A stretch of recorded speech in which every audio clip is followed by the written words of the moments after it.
Muito bem, nós vamos fazer um estudo aqui hoje de um versículo, mas só a primeira parte que me interessa para hoje aqui. É Romanos 11:2, que diz assim: Deus não rejeitou o seu povo que antes conheceu. Ele continua: não sabeis o que a Escritura diz de Elias, como fala a Deus contra Israel, dizendo, que ele fala que mataram os profetas, ele ficou, e Deus disse, nada disso, ainda tem 7.000 que não dobraram o joelho. O que eu quero que você saiba é o seguinte, que Deus não rejeitou o seu povo que antes conheceu. Se você já foi de Jesus e está desviado, Deus não está rejeitando você não. Você só está desviado porque quer. Se você quiser se acertar, é só falar com Deus, que Ele vai providenciar os meios para você vir e vem agora. Diga, Deus, eu quero. Porque se você vier a faltar desviado, você vai ficar desviado por resto da eternidade. E você vai se perder por bobeiras.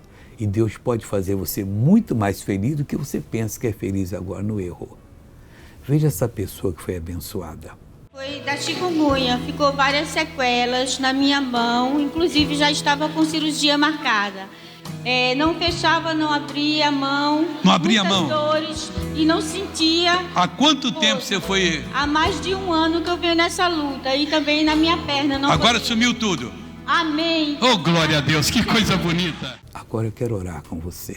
Pai, eu oro pelos desviados, por aqueles, ó Deus, que não tiveram juízo para rejeitar a tentação, abraçaram-na e agora estão sofrendo. E muitos, ó Deus, achando que eles precisam disso. Ninguém precisa servir o diabo.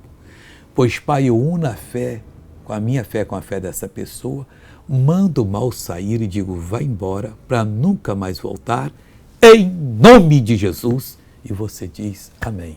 Deus te abençoe. Bom dia.